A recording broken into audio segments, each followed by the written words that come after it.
पूर्णमल की धरती पर बैठे हैं और उनको आज भी याद करते हैं सदियों के बाद में। बोलिए पूर्णमल महाराज की। माफ करना, मेरा गला जवाब दे रहा है तो थोड़ी बात ना भी समझ में आए तो उसके लिए माफी चाहता हूँ। सब लोग यहाँ पर उपस्थित हैं, उन सबका मान और सम्मान करते हुए, जो नौजवान साथी हैं उनको भी नमस्कार करते हुए, मातृशक्ति को अभिनंदन करते हुए, आप सबका इस नागपुर की ग्राम धरती पर जो जानदार और शानदार स्वागत किया है उसके लिए आपको सबको बहुत बहुत धन्यवाद, बहुत बहुत शुभकामना। विलंब से आए, तय समय पे नहीं आए, उसके लिए हम माफी चाहते हैं, क्योंकि आज एक माँ भारती का लाल देश की सेवा करते हुए अपने प्राण न्यौछावर किए हैं कांकरिया में। हमारी राजनीति से उठकर जो काम उसने किया है, राजनीति में वोटों के लिए घूमना अलग बात है, लेकिन उस माँ भारती को एक आखिरी सलूट करने के लिए मुझे जाना पड़ा, इसलिए आपके बीच में हम विलंब से आए हैं, उसके लिए माफ करना। सब उपस्थित जन समुदाय से इतना ही निवेदन करना चाहता हूं कि आप 25 तारीख को राजस्थान के भाग्य का चुनाव होने वाला है, खेतड़ी के भाग्य का चुनाव होने वाला है, और इस आजादी के 70 साल बाद में और 21वीं शताब्दी में अगर कोई व्यक्ति जात के और पांत के नाम पे वोट डालता है तो मैं उसको समझदार नागरिक नहीं मानता हूं। कोई व्यक्ति ये कहे कि मैं फलां जाति का हूं, मैं फलां जाति को वोट नहीं दूंगा, मैं फलां जाति का हूं, मैं फलां जाति को वोट दूंगा, इस तरीके से लोकतंत्र का निर्माण करने लगोगे तो ना तो सच्चा प्रत्याशी आपका जीत पाएगा, ना सच्ची सरकार बन पाएगी।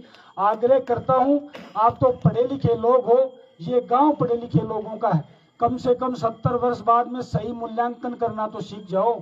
आपको जातियों में लड़ा के, भाई को भाई से लड़ा के, गांव को ढाणी से लड़ा के हम जैसे नेता राज करते आए हैं, उनको समझने की कोशिश करो। हमें कोई परवाह नहीं है, नेताओं को कोई परवाह नहीं है, उनको सिर्फ वोटों की परवाह है। लेकिन मैं एक वैसा व्यक्ति हूं जो वोटों के लिए कभी झूठ नहीं बोलता हूं, मैं सच्चाई के साथ बात करता हूं, और सच्चाई का रास्ता इतना लंबा हो गया, सच्चाई का रास्ता इतना लंबा हो गया कि तपस्या करते करते 20 वर्ष हो गए हैं। मैं निवेदन करना चाहता हूं, लेकिन फिर भी हम सच्चाई और संघर्ष का रास्ता नहीं छोड़ेंगे। मैं आपसे सबसे पूछना चाहता हूं, इस भरी सभा में, इतने जन समूह में मैं निवेदन करना चाहता हूं, किसी को कोई शक है क्या इस बार राजस्थान में भारतीय जनता पार्टी की सरकार बनेगी या नहीं? किसी को शक है क्या इस बात का?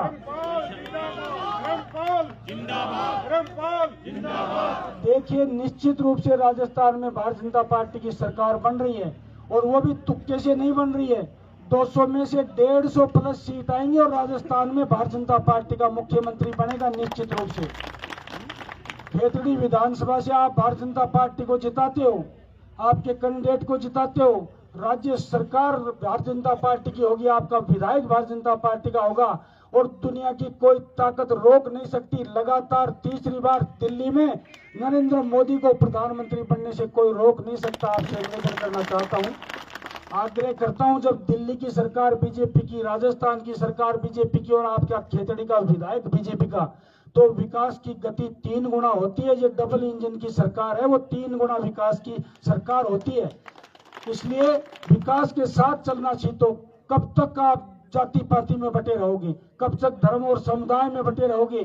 कब तक क्षेत्रवाद में बटे रहोगे? विकास के साथ चलोगे तो इस क्षेत्र का विकास होगा, इस गांव का विकास होगा।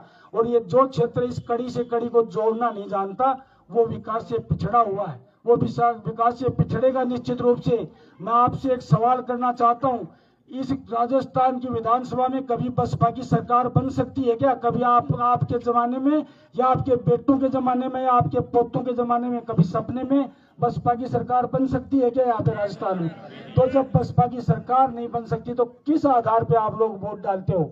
मैं आपको उड़ाना नहीं दे रहा हूँ, कम से कम 70 वर्ष बाद में वोट डालना तो जनता को आना चाहिए।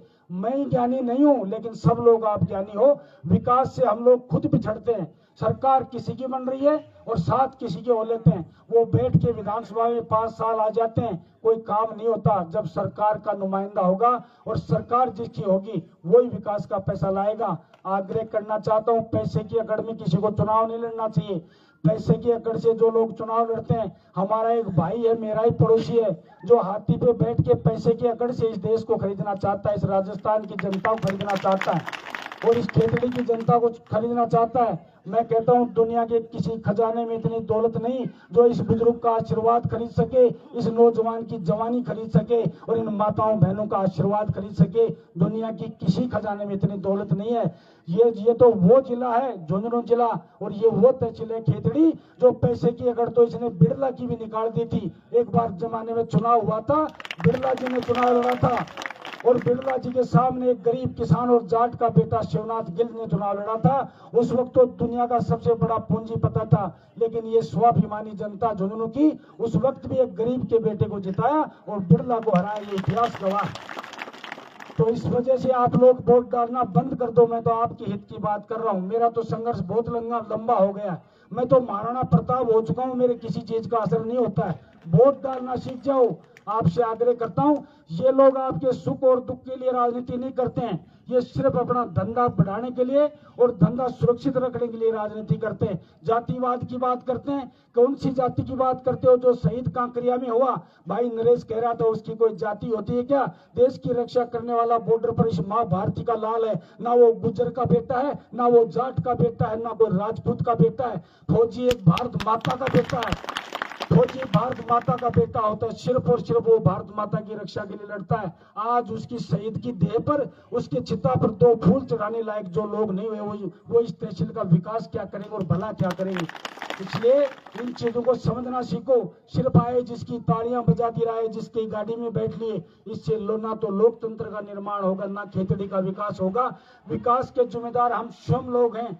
आग्रह करना चाहता हूँ, ये पढ़े लिखे लोगों का गाँव है, ये शिक्षित लोगों का गांव है, और आप जैसे गांव दूसरे गांवों को दिशा देते हो। नालपुर के बंधुओं से हाथ जोड़ के निवेदन करना चाहता हूं कि इस बार भारतीय जनता पार्टी की सरकार बन रही है, भारतीय जनता पार्टी का नुमाइंदा जाएगा। तो मैं विश्वास के साथ कह सकता हूं, अपने आप पे इतना विश्वास है, मौका ही नहीं मिला, वरना काम करने की बहुत तमन्ना है। एक बार मौका दोगे तो काम करके दिखाएंगे, और वो काम करके दिखाएंगे जो इस क्षेत्र में कोई कर नहीं सका और करने की सोच भी नहीं सका। सिर्फ अपने आप भाईचारे को बिगाड़ के और चुनाव जीतना, ये कोई राजनेता के लक्षण नहीं है। अगर राजनेता ही बनना है तो 36 कौम के बनिए, और अगर जाति की बात करनी है तो महासभाओं में जाके कीजिए। नेता वो नहीं होता जो जाति से जाति को लड़ाता है और धर्म को धर्म से लड़ाता है। नेता असली वो होता है जो सर्व समाज और 36 बिरादरी को साथ लेकर चलने की शक्ति रखता है, उसको नेता कहते हैं। आपसे निवेदन करना चाहता हूं, आग्रह मेरा यह है कि समझदारी से वोट डालना सीखो। अगर आपका मन करे, वोट तो किसी को भी डाला जा सकता है, जिसका मन करेगा मत उसको देगा। जबरदस्ती कुछ नहीं होती, प्रेम और भाईचारे से वोट डालो। जबरदस्ती आप किसी की जेब से नोट निकाल सकते हो, वोट नहीं निकाल सकते। इसलिए प्रेम और भाईचारे का संबंध बनाओ। और एक बात और अंत में कह देता हूं, आपको निवेदन कर देता हूं, इन नेताओं के लिए, चाहे उसमें मैं हूं, उठाओ भाई उठाओ। हाँ, वो फूल पड़े थे नीचे, उसमें स्लिप हो गई मोटरसाइकिल।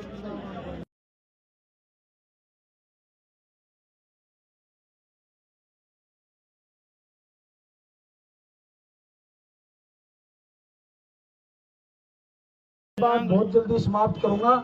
सिर्फ एक निवेदन कर रहा था, इन नेताओं के लिए आपस में लड़ना छोड़ दो। आप लोग नेताओं के लिए लड़ने वाला समझदार नागरिक नहीं होता। हम जैसे नेता आपको लड़ाकर अपना उल्लू सीधा करते हैं, और हमको तो 5 साल में जनता से काम पड़ता है। आप लोगों को तो आपके गांव में और आपके पड़ोसी के साथ सारी उम्र रहना है, इसलिए अपने संबंध मत बिगाड़ो।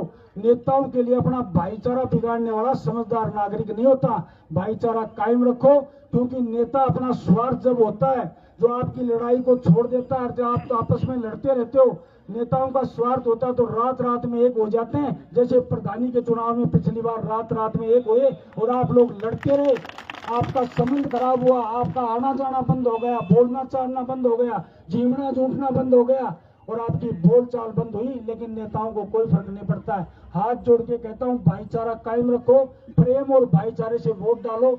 जिसके नसीब में होगा, जिसके मत ज्यादा होंगे, वो चुनाव जीत जाएगा। लेकिन आप लोग अपना भाईचारा कम से कम मेरे लिए तो मत बिगाड़ना। प्रेम और भाईचारे से रहोगे तो समाज का अच्छा निर्माण होगा, गांव में शांति होगी, समाज में शांति होगी और भाईचारा कायम रहेगा। विशेषकर एक लास्ट निवेदन करके आग्रह करता हूं मैं आपसे, बहुत ज्यादा लंबी चौड़ी बात नहीं करूंगा, आगे भी मेरी 6 सभा और हैं। और वैसे ही विलंब में है। मैं आज आप नालपुर की जनता से निवेदन करता हूं कि आप मतदान तो आप हजारों बार करते हो, जीवन में कभी पंच से लेकर एमएलए तक आप मतदान करते हो। इस बार आप मतदान नहीं कर रहे हो। इस बार जो मतदान कर रहे हो, इंजीनियर धर्मपाल को जीवन दान दे रहे हो। आज से आपसे आग्रह करता हूँ,